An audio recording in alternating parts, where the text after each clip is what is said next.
ये video dedicated है MSc zoology programme के स्टूडेंट को। इग्नू से अगर आप एमएससी जूलॉजी प्रोग्राम कर रहे हैं और आपको कोई कोई परेशानी हो रही है, लाइक साइनॉप्सिस क्या होता है, प्रोजेक्ट रिपोर्ट क्या होता है, या एमएससी जूलॉजी प्रोग्राम में प्रोजेक्ट कैसे कंप्लीट होता है, तो इस वीडियो में आपको ये सारे आंसर्स मिल जाएंगे। साथ ही में परमार S1B ने क्वेश्चंस पूछा है, सर एमएससी जूलॉजी का प्रोजेक्ट सबमिट कैसे होगा, उसके बारे में जानकारी दीजिए। तो मैं इस क्वेश्चन को भी कंसीडर करने वाला हूँ इस वीडियो में। तो समझिए, सबसे पहले एमएससी जूलॉजी प्रोग्राम में साइनॉप्सिस नहीं होता, ठीक है ना। ये अच्छी बात है आपके लिए कि आपको 2 बार वेट करने की ज़रूरत नहीं होती, आपको बस वन टाइम वर्क करना होता है। लाइक एमएससी जूलॉजी प्रोग्राम जो है उसमें साइनॉप्सिस नहीं होता एज ऑफ नाउ, अभी तक जो गाइडलाइन है यूनिवर्सिटी की, इग्नू की। आपको क्या करना होता है, प्रोजेक्ट रिपोर्ट डायरेक्ट सबमिट करना होता है। प्रोजेक्ट रिपोर्ट में आपके एकेडमिक काउंसलर के साइन होते हैं, ठीक है ना। तो प्रोजेक्ट रिपोर्ट क्या होता है और कैसे होता है, मैं डायरेक्ट इस बात पे आ रहा हूँ। तो एमएससी जूलॉजी प्रोग्राम में आपको एक यूनिक टॉपिक चूज़ करना है।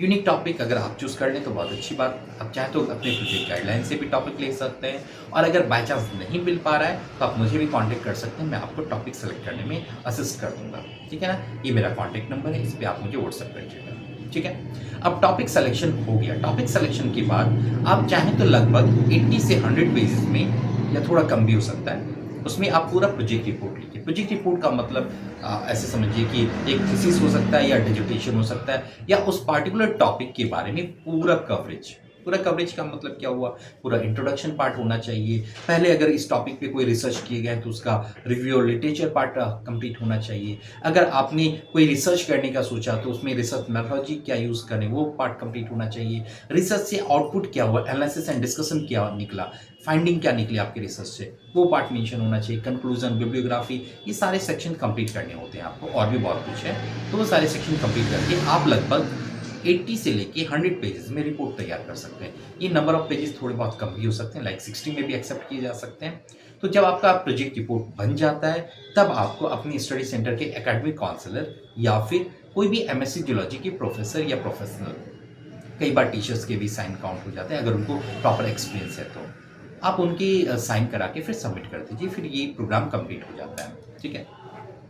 तो इसमें आपको हमारे इनसे कंप्लीट सपोर्ट मिल जाता है। कंप्लीट सपोर्ट का मतलब क्या हुआ, आपको मैं यूनिक टॉपिक सेलेक्ट करने में हेल्प कर दूंगा, आपको मैं प्रोजेक्ट रिपोर्ट पूरा फ्रेम करने में सपोर्ट कर दूंगा। लाइक अगर 80-100 पेजेस की जो प्रोजेक्ट रिपोर्ट बनेगी उसको उसमें हेल्प कर दूंगा। आपको बस ये रोल होगा कि आप उसको एक बार गो थ्रू कीजिए, समझिए, अपने एकेडमिक काउंसलर से साइन कराइए और फिर सबमिट कर सकते हैं। अगेन, टॉपिक किसी से मैच नहीं होना चाहिए, यही मतलब की सीक्रेट है हमारा, कि हमारे इनसे जो भी टॉपिक आपको मिलते हैं वो यूनिक टॉपिक होते हैं। यूनिक टॉपिक कैसे होते हैं, तो इसके लिए मैं आपसे पहले बातें करता हूँ। लाइक आपका लोकेशन क्या है, आपके एरिया ऑफ रिसर्च क्या है, आपका इंटरेस्ट क्या है, इन सारी चीज़ों को जानने के बाद, आपकी लोकेशन डिस्ट्रिक्ट जानने के बाद मैं एक टॉपिक फ्रेम कर देता हूँ। आप चाहें तो मुझसे टॉपिक फ्रेम कराने का भी असिस्टेंस ले सकते हैं, उसके लिए नॉमिनल जनरली कोई फी नहीं होती है, मैं टॉपिक ऐसे ही आपको रिसर्च कर दूँगा।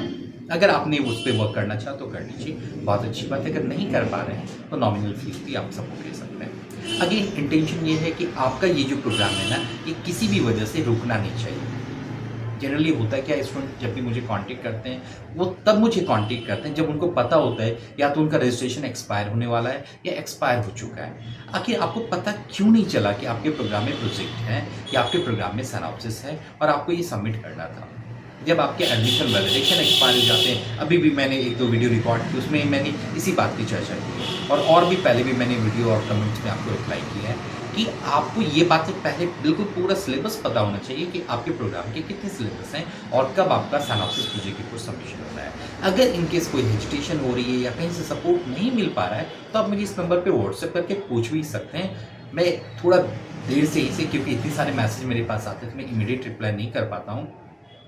कई मैसेज रात के 2 बजे आ जाते हैं, रात के 11 बजे आ जाते हैं, तो मैं उसको नेक्स्ट वर्किंग डेज में कोशिश करता हूँ कि मैं रिप्लाई करूँ। हो सकता है कि मेरे एंड से 1 या 2 दिन का वक्त हो जाए रिप्लाई करने में, पर आप ऐसा नहीं कि मैं आपके मैसेज का रिप्लाई नहीं करना चाहता, मैं डेफिनेटली आपके मैसेज का रिप्लाई करूँगा। पर आप इन केस अगर आपको 2 दिनों में भी आंसर नहीं मिले तो दोबारा एक डॉट या एक मुझे दोबारा पूछ लीजिएगा, मैं आपको डेफिनेटली आंसर कर दूँगा। अगर वर्किंग आवर्स में आपके मैसेज आते हैं तो मैं डेफिनेटली इमीडिएट रिप्लाई कर देता हूँ जनरली। तो आपको ये ध्यान रखना है कि आपको अपने टाइमली प्रोजेक्ट को सबमिट कर देना है, और आपके प्रोग्राम में अच्छी बात है एमएससी जूलॉजी में कि सिनॉप्सिस नहीं है, तो आपको जस्ट प्रोजेक्ट रिपोर्ट तैयार करना है और अपने स्टडी सेंटर से साइन करा के सबमिट कर देना है, ठीक है। इस जर्नी में मैं आपके लिए आपके साथ हूँ। अगर कहीं कोई ज़रूरत पड़ रही है, जितना भी मेरे से बन पाएगा, मैं आपको सपोर्ट कर दूँगा। ठीक है? All the best, happy learning.